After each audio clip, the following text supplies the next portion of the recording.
Lo que pasa es que en este conflicto, en esta situación, hay algunas cosas que están muy claras. Una de ellas es que Zelensky es un obstáculo para la paz. Eso es indudable, eso ya lo ha visto incluso el mismo presidente Donald Trump en el Salón Oval y se lo ha dicho en la cara. Y lo podemos ver incluso en las declaraciones que hace con motivo de esta propuesta del presidente Putin, que es más que generosa, en la cual responde, si analizamos las palabras de Zelensky, responde como un pequeño matón de arrabal. Esa es la postura que toma. Indudablemente envalentonado como siempre por sus patrocinadores europeos, estos personajes como son Macron, Starmer, Merz y el representante de Polonia, que pretendían marcar las líneas a seguir para los diálogos o la posición ucraniana respecto de Rusia. Y el presidente Putin, como un habilísimo político, un muy hábil, sin duda estadista y que siempre estaba un par de pasos por delante, toma una medida que los deja totalmente en offside, como decimos en nuestra región, en Latinoamérica, y les cambia totalmente el escenario, dejando en claro que las líneas que ellos marcaron en ese vagón después de reunirse en Kiev realmente no son por las que va a andar este tema, sino justamente lo que marca el presidente Putin y dándole diría yo, un espaldarazo a la posición de Donald Trump que parecía desdibujarse en cierta medida en esta voluntad que marca el republicano de lograr llegar a una paz mediada por la administración justamente de él, en la cual obviamente la posición de Trump habilita esto cuando le ordena prácticamente a Zelensky de forma inmediata establecer el diálogo y sin condicionamientos tal y como lo pide el presidente Putin, que en definitiva a lo que marca el republicano es mucho más coherente la posición de Putin, que es llegar al fondo de la cuestión y a una paz duradera y sólida, que esta tregua de 30 días que todos sabemos que es ni más ni menos que un ardid para que justamente los belicistas europeos puedan rearmar a Ucrania y seguir con esta carnicería. Sí, eso es lo que hace que, bueno, yo hace apenas unos segundos, unos minutos decía que Zelensky es un obstáculo para la paz. Del mismo modo que lo son estos representantes europeos, Macron tal vez el principal de ellos, el mismo líder de la oposición del Partido Patriota francés, salió a criticar fuertemente a Macron diciendo que cuando hay una posición y una medida que es conducente y que abona el terreno para la paz, una paz concreta y duradera, Macron parece envalentonarse y demostrar que realmente no quiere la paz, al igual que sus otros colegas del Reino Unido, de Alemania y de Polonia. Y el problema realmente es que son presa de la desesperación. Parece que alguna sustancia que al parecer han tomado y toman habitualmente destempla su ánimo, su carácter y hace que caigan en esta desesperación y en este sin rumbo, porque de hecho, a ver, hablaron de aranceles del 500% a los países que tengan comercio con Rusia. Van a sancionarse ellos mismos, porque hay que recordar que no son pocos los países europeos que siguen, aunque lo disimulan y pretenden esconderlo, siguen comprando hidrocarburos rusos. Uno de los principales es España. Entonces, ¿qué van a hacer? Se van a aplicar aranceles del 500% a ellos mismos. Hablaban de los hidrocarburos y del uranio ruso. Este 500% va a ser para Estados Unidos también, que nunca dejó de consumir este combustible para sus centrales nucleares. Entonces realmente todo lo que viene de Europa es un sinsentido absurdo y es lo que lo hace peligroso. Alguien dijo en algún momento que el peor enemigo que uno puede tener es un estúpido porque no sabe para dónde va a ir. Bueno, Europa ha demostrado que tiene esta característica que realmente es impredecible en sus acciones. Muchos a Donald Trump lo tildaban de impredecible cuando a mí me parece que las posiciones que tiene el republicano son mucho más predecibles que las europeas. Yo creo que ahí está el verdadero problema. Y si bien decía yo, y con esto cierro esta parte, que es un obstáculo para la paz Volodymyr Zelensky, también creo que Europa es un obstáculo para la paz en tanto y en cuanto Donald Trump no tome medidas mucho más rígidas, mucho más firmes para disciplinar a los europeos, que en definitiva no son solo un obstáculo para la paz, sino que también geopolíticamente e ideológicamente son enemigos de la Casa Blanca en este momento, en esta administración. Por supuesto, como vos muy bien marcaste, Estados Unidos quiere resarcirse de todo el dinero de los cientos de miles de millones de dólares que dio alegremente la administración Biden cuando los Estados Unidos no están para nada en una situación de bonanza. Estados Unidos es en una posición bastante débil, no solo en el aspecto industrial, en el aspecto económico, sino también en el aspecto militar. En esa reunión que vos marcabas en el Vaticano hubo, si me permitís marcarlo, un gesto muy interesante que fue cómo lo sacaron del medio a Macron.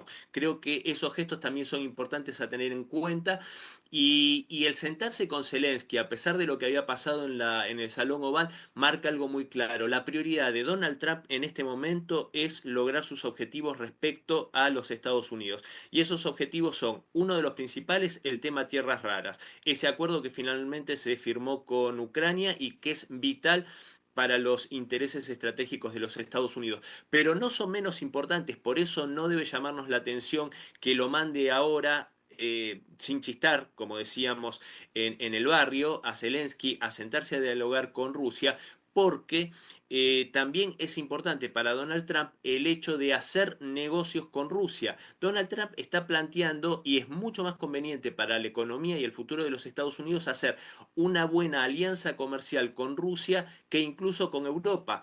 Entonces, en ese sentido, todo es parte de una estrategia que está armando ya hace tiempo Estados Unidos, que incluso lo vemos con China, como inició con una apuesta de máxima, alzando la voz y mostrando los dientes, en realidad para bajar, y ahora parecería que es una panacea que se llegue a un arancel del 45%. Bueno, en este sentido, Donald Trump está mostrando sus habilidades como negociador y que este hombre quiere lograr, según su visión, lo mejor para los Estados Unidos. Y en este escenario coincide que lo mejor para los Estados Unidos no va a ser lo mejor para Europa, no creo que lo sea para Ucrania, más allá de que sin duda llegar a la paz va a ser lo mejor, y es un escenario que yo veo promisorio para Rusia en el futuro cercano. Por supuesto que Europa no quiere un alto al fuego, del mismo modo que no lo quiere el régimen de Zelensky. Ellos están, por eso lo que decía Philippot es muy importante en Francia, porque muestra cómo el líder de patriotas deja al desnudo la actitud de Macron, que es una actitud belicista, es una actitud en la cual quieren incrementar el conflicto.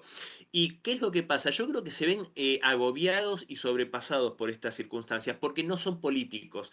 El político, sea bueno o malo, es una raza especial y estos hombres no son políticos, son gerenciadores. Merz en Alemania viene de BlackRock, si no me equivoco. Macron viene de Rothschild, de la banca Rothschild. Son personajes que son esclavos y gerenciadores del globalismo financiero. Son tipos que responden, y perdón que lo diga con este vocabulario, pero es así, o sea, son personajes que no trabajan por el bien de sus países, de sus pueblos, trabajan por los intereses de unas corporaciones que desde hace algunas décadas se han marcado como objetivo dirigir el mundo en una estrategia globalista en el cual los estados-nación dejan de tener importancia para pasar a ser dirigidos justamente por una agenda corporatocrática. A esta agenda se oponen líderes que pueden ser incluso bastante diversos entre sí, pero que tienen un punto en común y que es el soberanismo. Son políticos en su mayoría, Trump no es político, pero responde al soberanismo, que ponen de relieve la voluntad de sus pueblos y el interés de sus países por encima de esta agenda. Y ante la pérdida de poder que están teniendo estos intereses globalistas, que yo siempre digo que si los tenemos que caracterizar, podemos ver la agenda del foro de Davos y una cara, la cara de George Soros. Y con la gran preeminencia que han tomado en el mundo China y Rusia, siendo la punta de lanza y los abanderados de un nuevo mundo multipolar mucho más justo y soberanista, y a eso le agregamos el triunfo de Trump, la derrota del globalista Biden en la Casa Blanca, realmente hacen un cóctel en el cual ven como una posibilidad cierta el fracaso de su proyecto, y esto lo lleva por supuesto a una desesperación en la cual lo más riesgoso de esto es que no se resignan a que esta batalla parece perdida y en eso nos pueden llevar por cualquier sendero.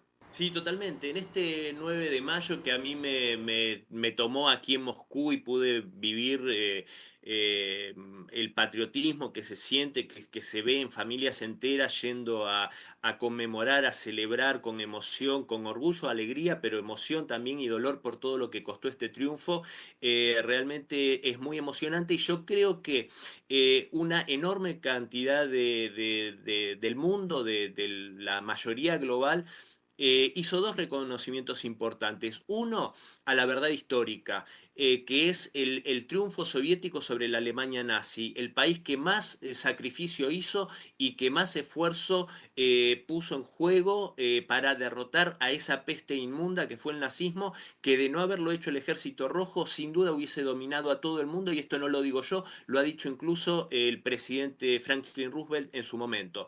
Y el segundo reconocimiento es el que se le hace al presidente Vladimir Putin y a la Federación Rusa actual como justamente el abanderado de este nuevo mundo multipolar.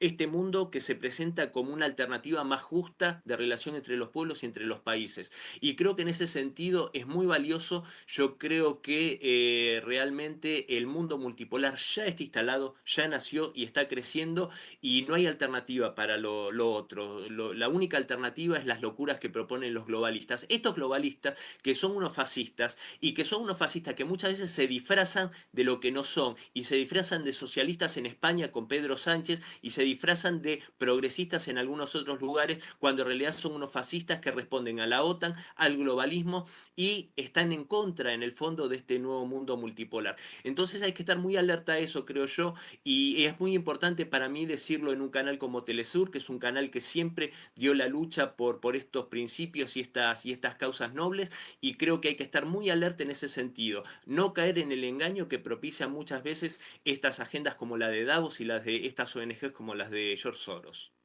Sí, por supuesto, como vos muy bien mencionabas, no se puede soslayar que el acuerdo que saboteó vilmente la OTAN como mandadero utilizando a ese personaje siniestro que era Boris Johnson, ex primer ministro británico, que podría haber salvado millones de vidas, sin duda, ese acuerdo que fracasó en abril de 2022. Alguien dijo en ese momento, no recuerdo el nombre, fue un general estadounidense, si no me equivoco, que dijo que toda la sangre y todos los muertos a partir de ese momento estaban en las manos de la OTAN. Y creo que es interesante que Estambul vuelva a ser el escenario, espero que en esta oportunidad no un escenario fracasado, aunque debo decirlo, no abrigo muchas esperanzas por lo que refería respecto a Zelensky eh, y a sus patrocinadores europeos.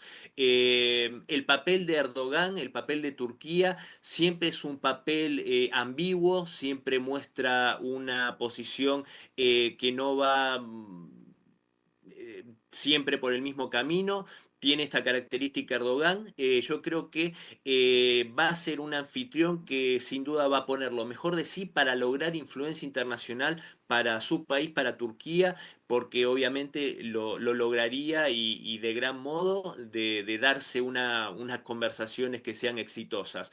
De todos modos, por supuesto, me parece, más allá de estas ambigüedades que tiene Erdogan y que podríamos enumerarlas, me parece súper interesante que no ponga palos en la rueda, como decimos en Argentina, sino que preste justamente a su nación y a Turquía y a Estambul, a esta ciudad, como para hacerse de estas charlas, que por lo menos en abril puso la mejor voluntad. Así que bueno, esperemos con optimismo que los resultados sean buenos.